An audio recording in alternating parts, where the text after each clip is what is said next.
오늘 기본사회 공약 발표해 주셨는데 네. 그 기본사회위원회는 대통령 직속 기구로 있는 건지랑 그 지난 대선에서는 그 기본소득이나 기본 금융이나 기본 주택도 있었는데 이번에는 빠지게 된 이유가 뭔지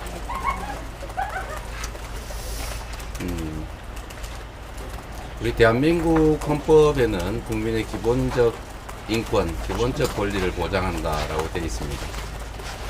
인간다운 생활을 할 권리를 국가가 보장할 의무를 지고 있는데, 문제는 지금처럼 우리 사회 경제적 수준이 낮을 때는 많이 어렵죠. 지금은 성장을 회복하고 지속적 성장의 영역을 많이 발굴해서 지속 성장해야 기본적 인권도 제대로 보장될 수 있다고 생각이 됩니다. 기본사회위원회가 할 일은 기본소득을 포함해서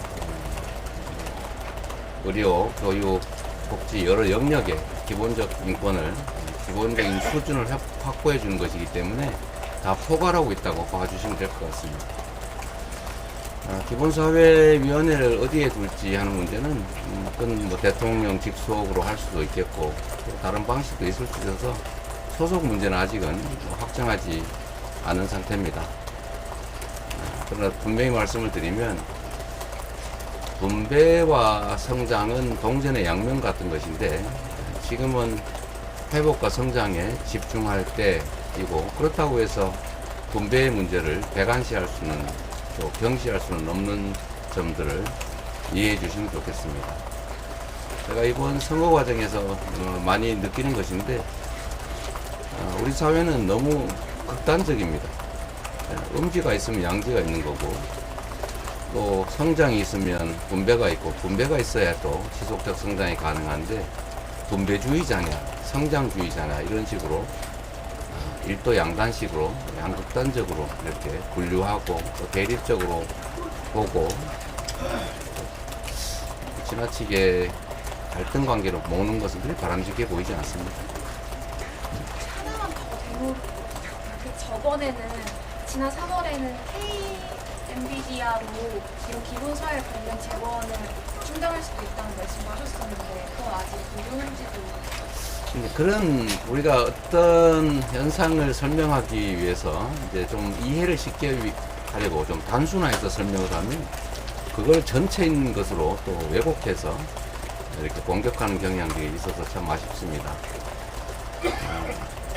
앞으로는 인공지능 첨단 기술 사회로 전환되기 때문에 사람들의 노동의 몫이 매우 작아질 수 있습니다. 반대로 얘기하면 노동 생산성은 아주 높아지겠지만 생산에 필요한 그 노동의 양, 총량은 줄어든다는 뜻이기도 하죠.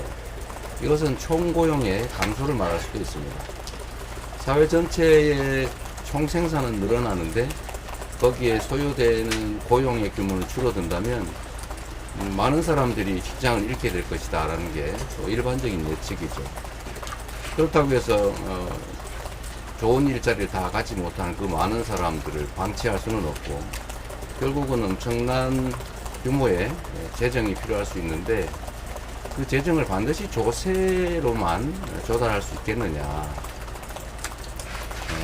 외국의 테마색이나 이런 국가 투자 펀드들처럼 공공펀드들이 일정한 성장에 기여를 하고 그 몫을 확보하면 다른 나라들처럼 꼭 조세가 전적으로 분담하지 않더라도 이런 공공펀드의 수익으로 일정 정도의 국민들의 복지 문제를 해결할 수 있다.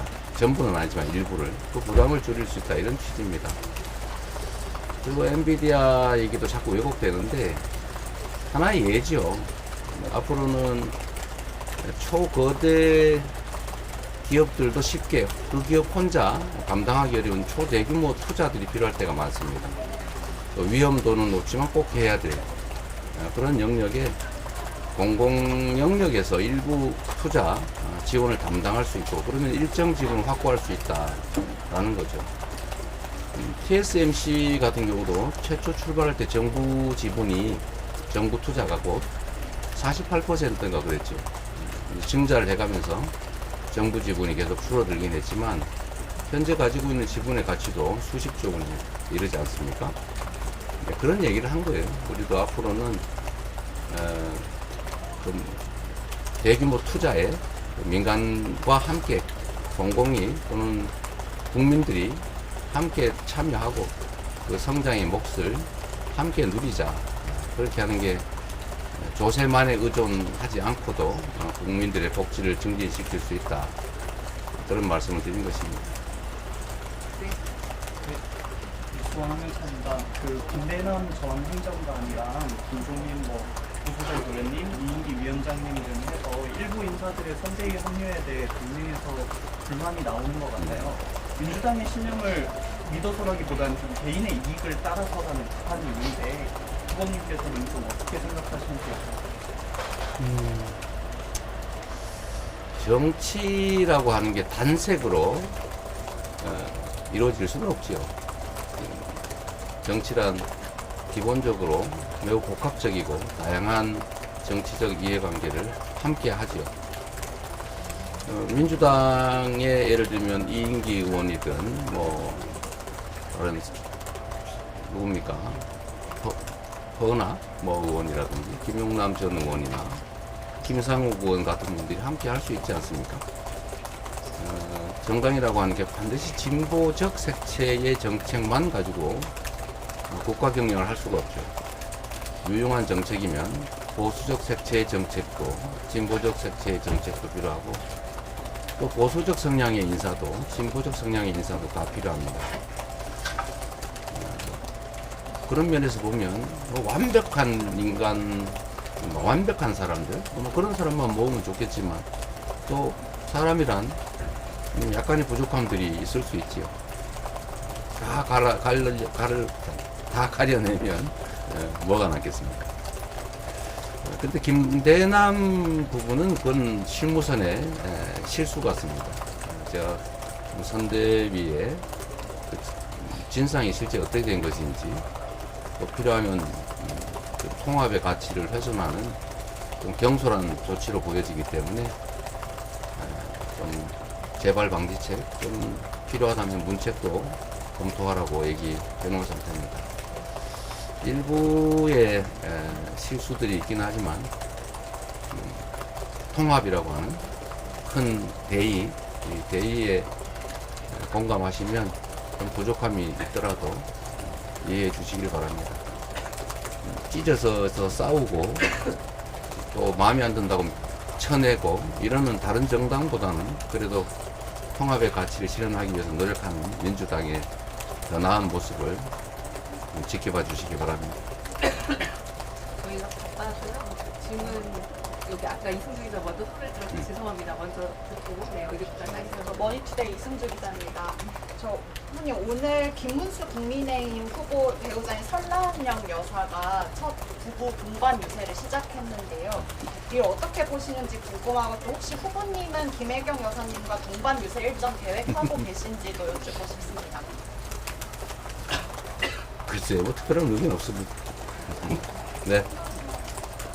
후보님, 저 데일리안 김정입니다. 네, 이쪽에 하시죠. 네. 오늘 여기 신부님 만나셨는데 질문이 안 나와서 신부님이랑 또 어떤 얘기 나누셨는지 신부님이 이제 또 모두 말씀에서 좀 이제 외교, 안보, 네. 통일 여러 문제에 좀 이제 얘기가 네. 다양하게 나왔으면 좋겠다고 하셨는데요. 네, 감사드립니다. 우리 신부님의 말씀의 기조는 지금 명색이 대한민국의 운명을 건 대통령 선거를 하는데 무슨 자잘한 문제들을 놓고 이렇게 치고받고 또 비난하고 그러느냐. 좀 큰 국가적 의제들에 대한 그런 논의가 좀 아쉽다 이런 말씀이셨고요. 또 하나는 외교 관계가 매우 중요하다. 대한민국이 여러분 아시다시피 수출에 의존하는 통상국가인데 지나치게 편협하게 외교를 하거나 또는 섬세하거나 치밀하지 못하다. 중국이나 다른 나라들의 본인이 겪은 경험들을 보면 정말로 세심하게, 치밀하게, 철저하게 외교를 실행하고 또 준비해 가는 것 같다. 우리도 그래야 되지 않겠느냐. 그리고 우리 외교가 실제 현장에서 보면 지나치게 좀 적극적이지 못하다. 놀러 간다는 그런 외교 인사들도 있더라. 현지 우리 교민들의 역량도 잘 활용하고 외교의 중요성을 잘 깨우쳐서 외교 인력들도 잘 준비하고 해서 외교적인 성과를 좀 많이 내면 좋겠다 이런 말씀하셨습니다.